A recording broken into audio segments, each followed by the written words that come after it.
এই পথকে বেছে নিতে গিয়ে আমার নিজের পরিবারের সাথেও আমার 1 বছরের কোনো সম্পর্ক ছিল না।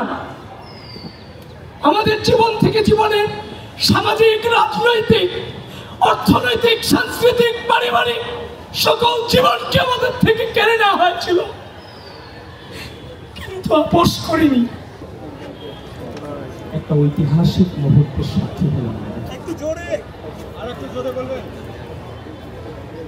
প্রিয় বন্ধুগণ, এই ঢাকা বিশ্ববিদ্যালয়ের অপরাজয় বাংলার পাদদেশে দাঁড়িয়ে জীবনের সকল সম্ভাবনাকে উপেক্ষা করে রাষ্ট্রের তোরে নিজেকে বিলিয়ে দিতে শিখিয়েছে যে অনুভূতি, সে অনুভূতির নাম বাংলাদেশ জাতীয়তাবাদী ছাত্র। 2016 সালে যখন বিশ্ববিদ্যালয়ে এসেছিলাম, যে রাজনৈতিক অপসংস্কৃতির সাথী হয়েছি, সেখান থেকে পণ করেছিলাম আমি অত্যন্ত ক্ষুদ্র মানুষ।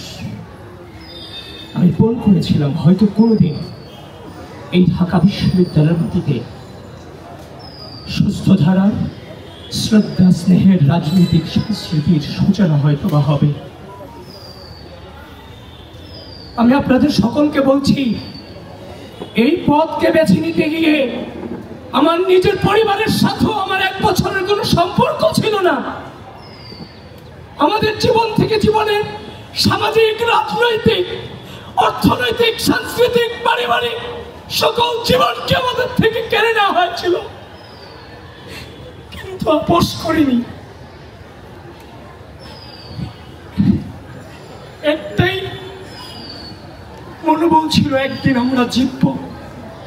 5 আগস্ট দাঁড়িয়ে চাংখার বলে যখন বলেছিলাম প্লিজ কেউ কাউকে ছেড়ে যায় না, সেদিন উপস্থিত ছাত্র জনতা কেউ ছেড়ে যায় নাই।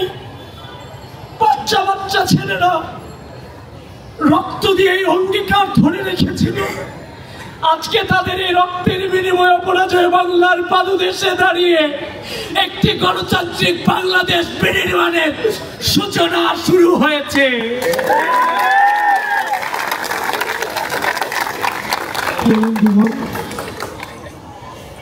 একটা চ্যালেঞ্জের মুখে আমরা 16 সাল থেকে বিশ্ববিদ্যালয়ে ভর্তি হওয়ার পর থেকে আজও পর্যন্ত চ্যালেঞ্জ ফেস করতে করতে আজকের এই জায়গাতে এসেছি।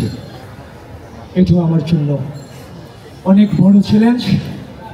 আমি আনন্দিত নই, তবে চ্যালেঞ্জ মোকাবেলা করার জন্য মানসিকভাবে সর্বোচ্চ প্রস্তুত ইনশাআল্লাহ।